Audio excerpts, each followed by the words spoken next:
Welcome friends, welcome to our YouTube channel all about engineering. Today I will discuss different conic sections. That's when a right circular cone is cut by plane at different angles to its axis. Depending on this angle of cutting plane, four different curves are formed. These curves are called conic section. These curves are circle, ellipse, parabola and hyperbola. Right circular cylinder और ये है हमारा cylinder का axis, ये इसके अंदर है. आप क्या करेंगे, suppose this is the plane, this plane से हम जब ऐसे काटेंगे position parallel to the base, ये हमारा बेस है, इसका पैरेलल से हम काटेंगे तो क्या आएगा, तो ये हमारा सर्कल आ जाएगा. This is the parallel to the base, तो ये जब शेप आएगा काटने के बाद वो आएगा सर्कल.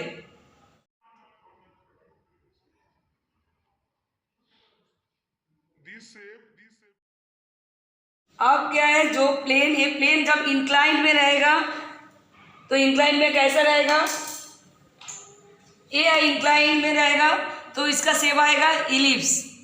ये क्या है, पूरा एक्सिस को काट डाला, एक्सिस को काटेगा और एंगल होगा लार्जर एंगल होगा, ये एंगल है ग्रेटर एंगल. तो ये हमारा cutting portion, this is cutting portion, ये हमारा आ गया इलिप्टिकल शेप.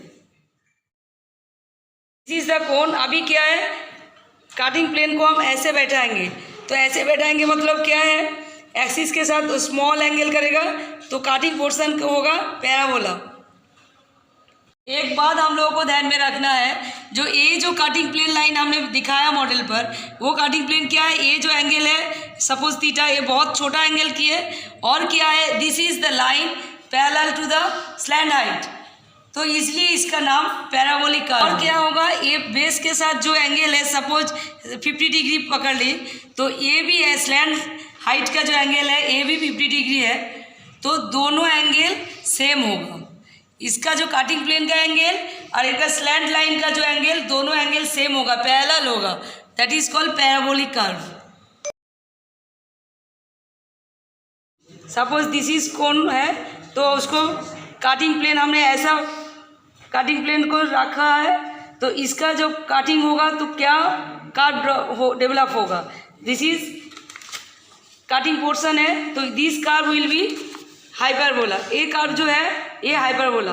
तो 2D व्यू में देखेंगे तो कैसे होगा, 2D व्यू में देखेंगे तो ये क्या है, ये हमारा कटिंग प्लेन है, ये हमारा कटिंग प्लेन है, वो क्या है एक्सिस के साथ स्मॉलर एंगल, ये हमारा एक्सिस का लाइन है, तो इतना दूर पे आकर हो सपोज स्मॉलर एंगल ये है. और एक बात है, ये जो कटिंग प्लेन है not parallel to the this, ये पैरेलल नहीं होगा, ये बेस को काटेगा, स्लैंट हाइट को काट कर जो कर्व आता है दैट इज हाइपरबोला.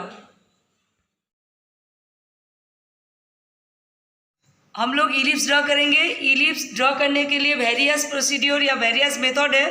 तो पहला मेथड हम ड्रॉ करेंगे, ऑब्लॉग मेथड में इलिप्स ड्रॉ करेंगे. सपोज मेजर एक्सिस 124 AB और माइनर एक्सिस 80, सपोज ये CD इक्वल टू 80. पहले क्या करेंगे, 124/80 का एक रेक्टेंगल बना लूँगी. सपोज PQRS और रेक्टेंगल हमने बना लिया जो गिवन एक्सिस है.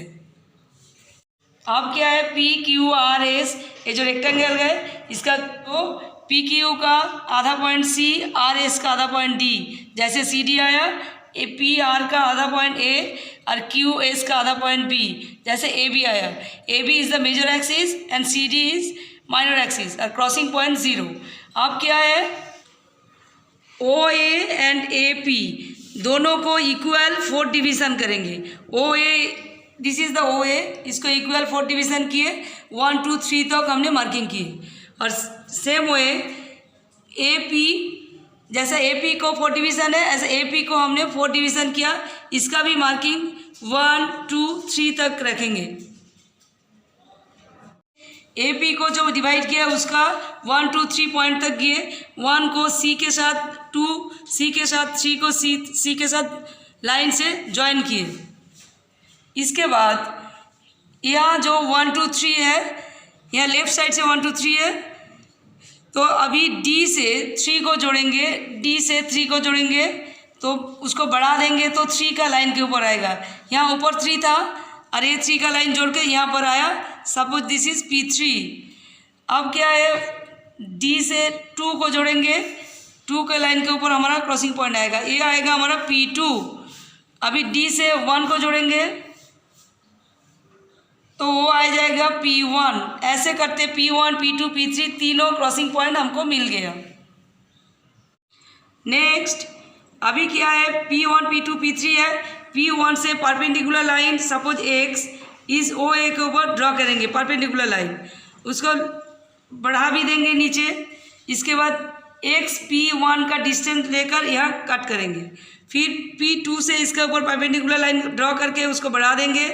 अभी P2 का जो डिस्टेंस है, सपोज X1 पॉइंट आया तो X1 से P2 ये जो डिस्टेंस है इससे बैठाकर इसके लाइन के ऊपर काटेंगे तो ये हमारा पॉइंट आ जाएगा। इसी तरह P3 को भी P3 परपेंडिकुलर लाइन P3 का डिस्टेंस लेकर यहाँ काटेंगे तो हमारा यहाँ भी 3 पॉइंट आ गया।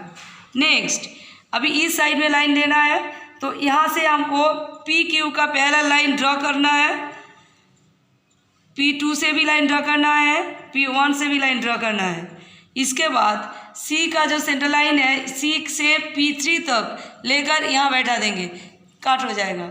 यहाँ C का जो लाइन के ऊपर P2 का लाइन जहाँ पर आया वो इस क्रॉसिंग पॉइंट से P2 का डिस्टेंस लेंगे तो उसी डिस्टेंस लेकर यहाँ कट करेंगे। इसी तरह P1 का भी डिस्टेंस लेंगे C से तो उसको बैठाकर वो भी कट करेंगे तो यहाँ भी हमारा 3 पॉइंट आ गया। सिमिलरली नीचे भी ऐसा करके हमको आ ही जाएगा। अभी क्या है, वो P3 का लाइन से जो नीचे लाइन आया उसको भी पैरेलल लाइन ड्रॉ करेंगे, RS के पैरेलल, ये भी पैरेलल लाइन ड्रॉ करेंगे। इसी 3 पॉइंट से 3 पैरेलल लाइन आएगा। फिर वो CD का लाइन से दिस माप यहाँ पर काटना है, फिर दिस माप यहाँ से काटना है, दिस ऐसा करके यहाँ भी 3 पॉइंट आ जाएगा। अब हमको जो पॉइंट क्रॉसिंग पॉइंट मिला ये P1 का है, ये P2, P3 ये हमारा सेंटर है माइनर एक्सिस।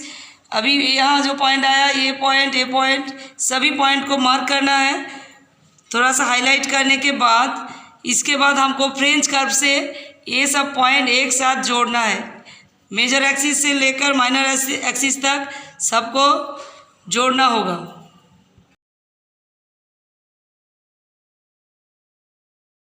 सपोज MNOP ये हमारा एक पैरेललोग्राम है तो इसका AB 200 और CD 100 ये है मेजर एक्सिस और ये है माइनर एक्सिस। MNOP ये हमारा पैरेललोग्राम है। इसके बाद जैसा ऑब्लॉन्ग मेथड में किया था इसका मिडिल पॉइंट, इसका भी मिडिल पॉइंट जोड़कर CD आ गया ए लाइन का, और ए साइड का मिडिल पॉइंट AB निकाल कर उसको जोड़कर AB major axis CD minor axis आ गए। इसके बाद क्या करना है, उसी मेथड की तरह जैसा ऑब्लॉन्ग मेथड की तरह इसको हमने वहाँ 4 डिवाइड किया था, यहाँ हमने 5, 6 इक्वल डिवीज़न करेंगे। जो करेंगे से 1, 2, 3, 4, 5 यहाँ 6 जो डिवीज़न किए पूरा इक्वल है। ऊपर भी ऐसा भी डिवीज़न कर लेंगे 6 तक, यहाँ जितना होगा वहाँ भी उतना होगा, वहाँ भी 5 तक आएगा, मतलब 6 डिवीज़न। AO को हमने 6 डिवीज़न किया। यहाँ कोई डिवीज़न का पर्टिकुलर ऐसा नहीं है जो 6 करना होगा, किसी भी डिवीज़न करेंगे मगर वो इक्वल होना चाहिए। यहाँ जो डिवीज़न होगा AM वही डिवीज़न होगा। यहाँ 6 या 7, 8 जो भी काम लोग करेंगे यहाँ भी वैसा ही डिवीज़न आएगा। यहाँ 6 करेंगे तो यहाँ 6, या 7 या तो 7। आप लोग किसी भी डिवीज़न कर सकते हैं मगर इक्वल होना चाहिए। यहाँ का जो डिविजनल पॉइंट है 1, 2, 3, 4, 5 सबको जो C के साथ स्ट्रेट लाइन से जोड़ दिए। इसके बाद D यहाँ जो मिडिल पॉइंट D आया, CD जो माइनर एक्सिस D के साथ 5 को जोड़कर 5 का जो लाइन है ये हमारा 5 का लाइन यहाँ से आएगा P5। इसी तरह D से 4 का जोड़कर 4 का जो लाइन आया है ऊपर से उसका ऊपर आएगा, ऐसे P4 आएगा। ऑब्लॉन्ग मेथड की तरह यहाँ भी P1, P2, P3, P4, P5, P6 तक जितना भी हम पॉइंट करेंगे वैसा ही आएगा। फिर उस पॉइंट को हमने फ्रेंच कर्व से जोड़ देंगे तो हमारा ऐसा कर्व आ जाएगा।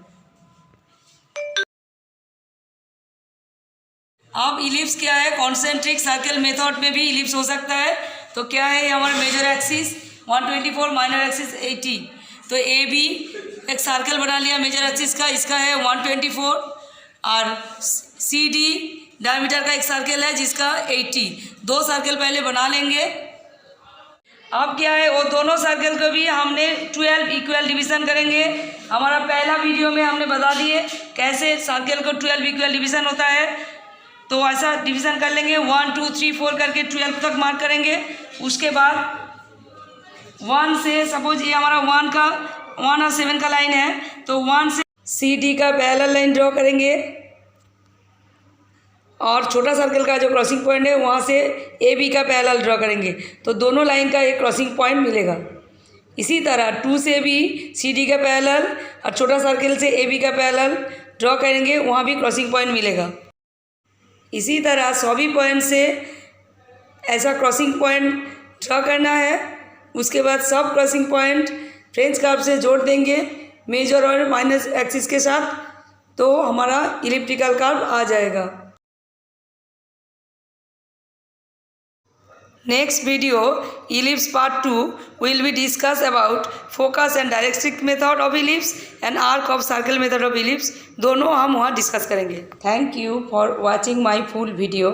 इसी तरह के वीडियो देखने के लिए आप हमारे चैनल को सब्सक्राइब करें और यदि कोई डाउट हो आप हमें कमेंट करके ज़रूर बताएं।